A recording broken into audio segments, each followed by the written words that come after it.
Hello everyone, welcome to my channel. My name is Charandeep Singh. तो किਵੇਂ ਹੋ ਸਾਰਿਆਂ ਨੇ? ਆਈ ਹੋਪ ਵਧੀਆ ਹੋਵੋਗੇ। ਰਿਵੀਜ਼ਨ ਚੱਲ ਰਹੀ ਹੈ ਵਧੀਆ। ਓਕੇ, ਸੋ ਅਸੀਂ ਕੀ ਕਰ ਰਹੇ ਸੀ? ਸਾਡਾ ਟੌਪਿਕ ਚੱਲ ਰਿਹਾ ਸੀ linear equations. So last class ਅਸੀਂ ਲੀਨੀਅਰ ਇਕੁਏਸ਼ਨਸ ਬਾਰੇ ਡਿਸਕਸ ਕੀਤਾ ਕਿ ਦੋ ਮੈਥਡਸ ਨੇ, ਸਬਸਟੀਟਿਊਸ਼ਨ ਐਂਡ ਐਲੀਮੀਨੇਸ਼ਨ। तो सिंपल क्वेश्चन से किस तरह लग रहे हैं ਸਾਨੂੰ ਸਮਝ ਲੱਗ ਚੁੱਕੀ ਹੈ। सिंपल क्वेश्चन अगर आगे दैट मीन्स कुछ इक्वेशंस दो ने गिवन, दोनों इक्वेशन अगर तुम सब्सटीट्यूशन लगा रहे हो तो सिंपल वैल्यू निकाल के फिल कर दो। एंड अगर तुम एलिमिनेशन लगा रहे हो, दोनों को सिंपलीफाई करो, दोनों को माइनस कर सकते हो, सबट्रैक्ट कर सकते हो, वेरिएबल एलिमिनेट करो एंड तुम आराम नाल एक नवा वेरिएबल निकाल के जो है उसकी वैल्यू निकाल के दोबारा फिल करके मैथड निकाल लो। Okay, that is elimination. एक वेरिएबल एलिमिनेट कर दो। तो दोनों मैथड्स किए ने, सबस्टिट्यूशन एलिमिनेशन। जो तुम्हें ईजी लगता है तुम वही यूज़ कर सकते हो। ਤੁਹਾਨੂੰ ਇਹ ਨਹੀਂ ਕਿਹਾ ਜਾਏਗਾ ਕਿ ਤੁਸੀਂ ਐਲੀਮੀਨੇਸ਼ਨ ਹੀ ਲਗਾਓ ਜਾਂ ਫਿਰ ਸਬਸਟੀਟਿਊਸ਼ਨ ਹੀ ਲਗਾਓ। ਪਰ ਥਿੰਗ ਇਹ ਹੈ ਕਿ ਤੁਸੀਂ ਲਗਾਣੀ ਕਿੱਥੇ ਹੈ। ਹੁਣ ਉਹ ਇਕੁਏਸ਼ਨਸ ਆਉਣ ਦੇ ਚਾਂਸਸ ਨੇ ਪਰ ਥੋੜੇ ਨੇ, ਇਹਨਾਂ ਦੇ ਆਉਣ ਦੇ ਚਾਂਸਸ ਜ਼ਿਆਦਾ ਨੇ। ਤੁਹਾਨੂੰ ਇੱਕ ਪ੍ਰੋਪਰ ਸਟੇਟਮੈਂਟ ਗਿਵਨ ਹੋਏਗੀ, ਤੁਸੀਂ ਸਟੇਟਮੈਂਟ 'ਚ ਦੋ ਇਕੁਏਸ਼ਨਸ ਬਣਾਉਣੀਆਂ ਹੋਣਗੀਆਂ ਐਂਡ ਉਹ ਦੋ ਇਕੁਏਸ਼ਨਸ ਦੇ ਤੁਸੀਂ ਕੀ ਕਰਨੇ ਨੇ, ਸਬਸਟੀਟਿਊਸ਼ਨ ਜਾਂ ਫਿਰ ਐਲੀਮੀਨੇਸ਼ਨ ਮੈਥਡ ਲਗਾ ਕੇ ਵੇਰੀਏਬਲਸ ਨਿਕਾਲਣੇ, ਤੁਸੀਂ ਅਨਨੋਨ ਨਿਕਾਲਣਾ। Okay, so without wasting time ਆਪਾਂ ਸ਼ੁਰੂ ਕਰੀਏ। ਸਾਡੀ ਅੱਜ ਦੀ class is problem on ages. अगर नूमेरिकल क्वेश्चन आ रहे हैं स्टेटमेंट एजिज उपर, कॉन्सैप्ट साडा एजिज वाला है, दैन असीं की करांगे एजिज कॉन्सैप्ट उपर आपां किस तरह इक्वेशन निकालांगे, फर्स्ट इक्वेशन किस तरह निकालनी है ये इंपॉर्टेंट, दैन असीं किस तरह मैथड लगा के दोनों वैल्यूज निकालेंगे। ओके, सो स्टार्ट करिए। फर्स्ट स्टेटमेंट समझते हैं। स्टेटमेंट की कह रही है, they think 5 years hence age of Jacob will be 3 times that of age of his son। So first thing is जो भी असीं इक्वेशन समझनी है, तुसीं देखना परसनस कितने इंक्लूड हो रहे हैं। दो ने, तीन ने, कितने पर्सनस ने? तो इतने दो पर्सनस ने, जैकोब एंड हिज सन। तो असं दो पर्सनस बारे लिख लेने पहले। ओके, दो पर्सनस ने, first is Jacob and second Jacob son. तुम इस तरह लिखो, राइट। दो पर्सन साढ़े को आ गए, Jacob and Jacob the son. Equations की ने नाउ 5 years हैंस, हैंस मीनस की होंदा है ना, तुम ये समझना है। हैंस मीनस बेटा बाद विच, और कोई हैंस भी आ सकता है, 5 years लेटर भी आ सकता है, आफ्टर 5 years भी आ सकता है। ओके, 5 years हैंस मीनस बाद विच, आज तो 5 साल बाद। सो अगर तुम हैंस तो नहीं समझ लगेगा, तुम नेक्स्ट लाइन पढ़नी है। Age of Jacob will be क्या टेंस है, दैट इज फ्यूचर टेंस, बाद की गल हो रही है। दैट इज इस सेंटेंस का जो है फ्यूचर वास्ते ने, 5 साल बाद की गल हो रही है। तो जो एजिस ने 5 साल बाद वाली असं लिखनी है। पहला एक इक्वेशन बनाओगे 5 साल बाद वाली। तो फर्स्ट ही की कराया करो हमेशा, थिंक देखो कि 5 साल बाद की गल की है, then second 5 years ago we know 5 साल पहला की गल हो रही है। सो 5 साल पहले 5 साल पहले की इक्वेशंस बन गए साढ़े को, and we have to find the present ages कि आज की जगह पर कितनी एज है। तो फर्स्ट ही लैट कर लिया करो, जो तुम लास्ट क्या है ना फाइंड करने के लिए, वट आर प्रेजेंट एजेस, तुम लैट कर लेना है। सो लैट करो, सिंपल मैथड तो दस ईजी वाला, आराम नाल एक कॉलम बना लो। ओके, विचकार लिखो present ages, present ages. Okay, let करनी ने। सो जैकोब की एज लैट कर लेने एक्स एंड सन की होएगी वाई। दोनों वेरिएबल्स लैट कर ले। Present age of Jacob is x, son is y. Okay, इस साइड असीं 5 years अगो की गल कर देंगे कि 5 साल पहला, 5 years अगो, एंड इस साइड पे 5 years बाद की गल कर देंगे, 5 years later. Okay, present let हो गए हैं एक्स और वाई, जैकोब दी एक्स, सन दी y, 5 years ago and 5 years later. तुम इस तरह का बॉक्स माइंड च भी बना सकते हो। पेपर इस प्रॉपर लिख के आवांगे असीं, ये समझने के लिए है कि सानूं समझने की दिक्कत ना हो। पेपर से प्रॉपर लिखोगे after 5 years 5 years later age of Jacob is this, present age of Jacob is this. तुसीं बनानी इस तरह, जैकोब लेट हो गया। नाउ 5 साल पहला, अगर तुसीं अज एक्स ईयर्स दे हो तो 5 साल पहला कितने सालों दे होगे। ये समझने का ईजी मैथड ये है, तुसीं अपनी एज ले लो। तुसीं अगर 15 दे हो नाउ, 5 साल पहला तुसीं कितने साल दे सीगे, 10 years दे। तुसीं किस तरह निकालिया, तुसीं 5 माइनस कर दिता अज दी एज चो, 15 माइनस 5। दैट मीनस अगर तुसीं अज एक्स ईयर्स दे हो तो 5 साल पहला तुसीं एक्स माइनस 5 years दे सीगे। ओके, एंड हिज सन अगर वो अज वाई ईयर्स का है तो 5 साल पहला वो वाई माइनस 5 years का सीगा। Same Jacob and his son. Then after 5 years, अगर आज एक्स ईयर्स का है, 5 years लेटर जैकोब की होगा एक्स प्लस 5, एंड सन आज वाई है तो 5 साल बाद की होगा y plus 5। Simple equation. Okay ये सिंपल मैथड सब तो सिंपल मैथड करना है एक कॉलम बना लो तीन प्रेजेंट अगो लेटर अगो विच माइनस आएगा लेटर विच प्लस आएगा नाउ चलो इक्वेशंस बनाने फर्स्ट इक्वेशन देखो 5 इज हैंस मींस ए वाला कॉलम लवांगे ਅਸੀਂ age of Jacob will be तो इक्वेशन किस तरह बनेगी जिस पर्सन की गल हो रही है वो पहला आएगा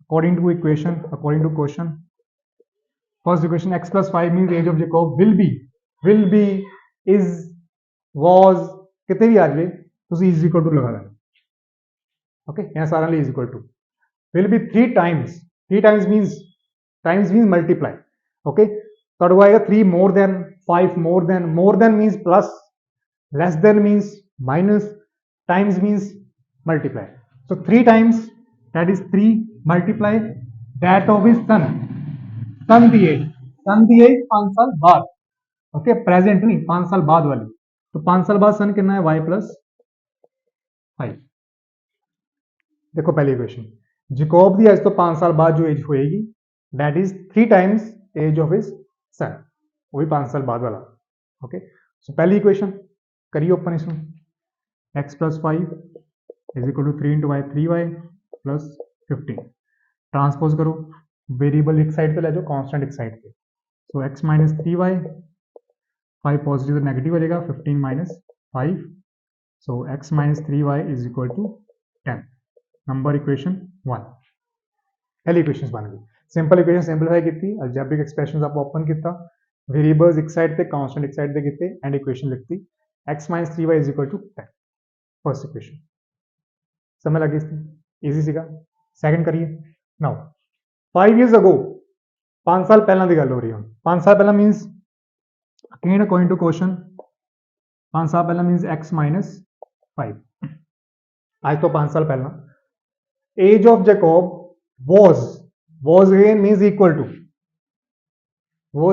to 7 टाइम्स पहला 3 टाइम्स सीखा हूं 7 time means 7 multiply that of his son दी एज जो 5 साल पहला सी बेटा प्रेजेंट सिर्फ गिवन ने ਤੁਹਾਨੂੰ कि प्रेजेंट ਕੱਢਣੀਆਂ ਨੇ ਸੀ x ਤੇ y प्रेजेंट ਦਾ ਕੋਈ ਲਿੰਕ ਨਹੀਂ ਪੈ ਰਿਹਾ ਪ੍ਰੋਪਰ एज किते भी प्रेजेंट यूज नहीं हो रहा प्रेजेंट सिर्फ एज अननोन यूज हो रहा है कि आज तो 5 साल बाद रिलेट किया आज तो 5 साल पहला रिलेट किया पहला ਅਸੀਂ 5 साल पहला ਦਾ ਨਿਕਾਲੀ ਇਕੁਏਸ਼ਨ 9 5 साल बाद ਦੀ ਨਿਕਾਲੀ ਪਹਿਲਾਂ ਹੁਣ ਅਸੀਂ 5 साल पहला ਨਿਕਾਲਾਂਗੇ that is x minus 5 is equal to 7 times y minus 5 very simplify x minus 5 is equal to 7y minus 35 okay so transpose करो variables x minus 7y is equal to minus 35 minus 5 okay so x minus 7y is equal to minus 40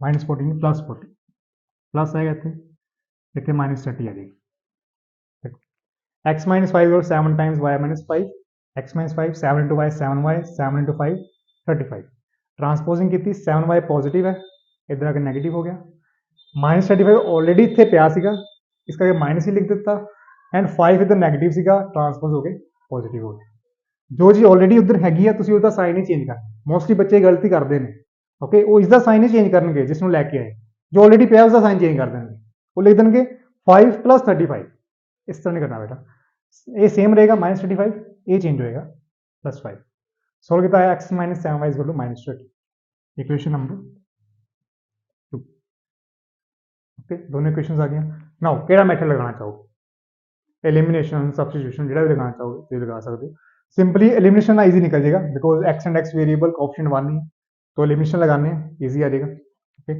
using elimination method on equation 1 and 2 so लिखो firstly ए लिख दो x minus 3y is equal to 10 okay first equation second x minus 7y is equal to minus 30 दोनों equation आ गया then x minus 7y is equal to minus 30 x minus 3y is equal to 10 ਅਸੀਂ variable eliminate करना है सो x ਨੂੰ ਕਰ ਦਈਏ already coefficient 1 ही है okay so x इधर भी पॉजिटिव है इधर भी पॉजिटिव सो एक नेगेटिव चाहिए that is x minus x 0 हो जाएगा तो माइनस कर देंगे इक्वेशन माइनस सो ये प्लस सीगा माइनस हो गया है माइनस सीगा प्लस हो जाएगा माइनस सीगा प्लस हो जाएगा। ਹੁਣ ਜੋ ਨਵੇਂ ਤੁਹਾਡੇ ਆਪਰੇਸ਼ਨਸ ਆਏ ਨੇ ਤੁਸੀਂ ਉਹ ਇੰਕਲੂਡ ਕਰਨੇ, ਪੁਰਾਣੇ ਖਤਮ ਕਰ ਦਿਓ, ਪੁਰਾਣੇ ਵਾਲੇ ਖਤਮ ਕਰ ਦਿਓ, ਠੀਕ ਹੈ ਨਾ। ਹੁਣ ਨਵੇਂ ਵੇਰੀਏਬਲਸ ਨੇ, ਜੋ ਪਲਸ ਵਾਲੀ ਚੀਜ਼ ਮਾਈਨਸ ਹੋ ਗਈ ਹੈ, ਮਾਈਨਸ ਵਾਲੀ ਪਲਸ ਹੋ ਗਈ ਹੈ, ਉਹ ਨਵੇਂ ਵੇਰੀਏਬਲਸ ਤੁਹਾਡੇ ਹੀ ਇੰਕਲੂਡ ਹੋਣਗੇ, ਪੁਰਾਣੇ ਇੰਕਲੂਡ ਨਹੀਂ ਹੋਣਗੇ।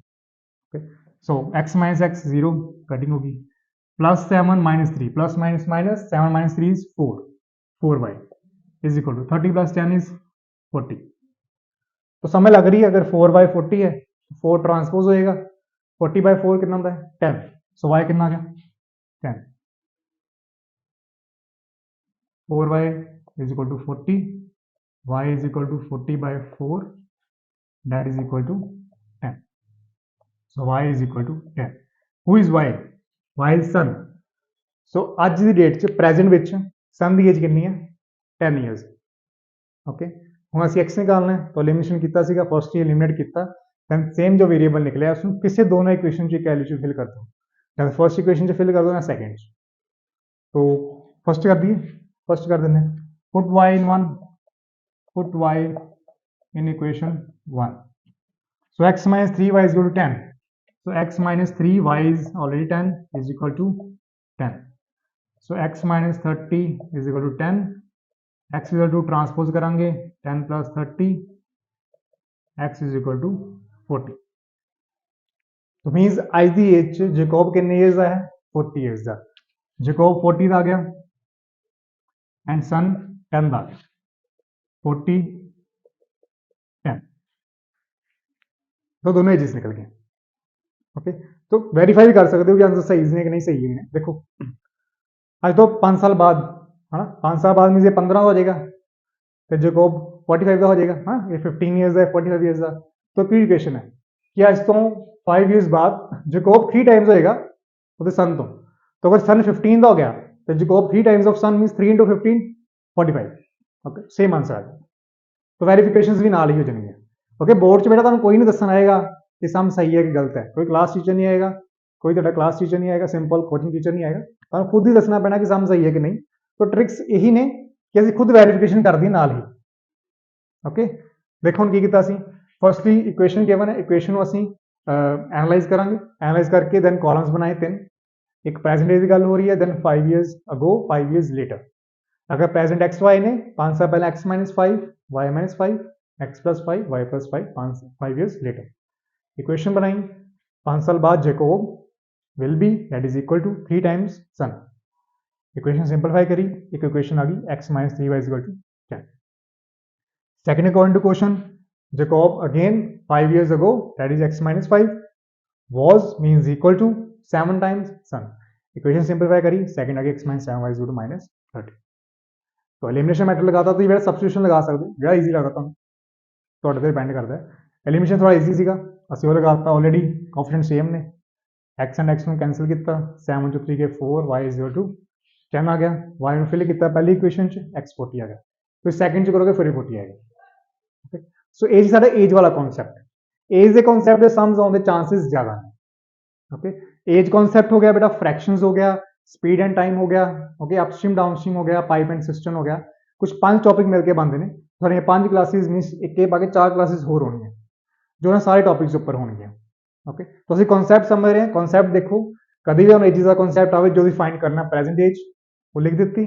ओके दैन लेटर वाला एंड हैंस वाला अगो वाला पहले लिखते, इक्वेशंस कंक्लूड की एंड सम सॉल्व हो गया। ओके तुम स्क्रीनशॉट लेना चाहते हो तो ले सकते हो, देखो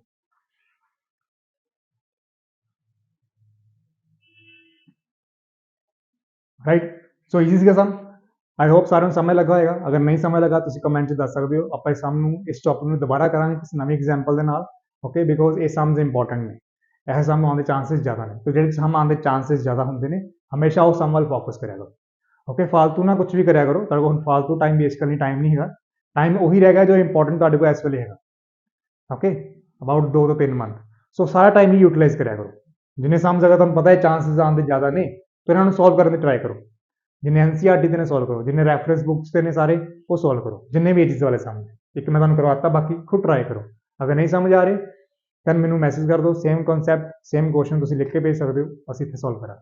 ओके सो ये साडी क्लास ही अज की, तो आई होप सारे समझ लगी होगी। Okay students so next class साडी अगेन नवे टॉपिक होएगी।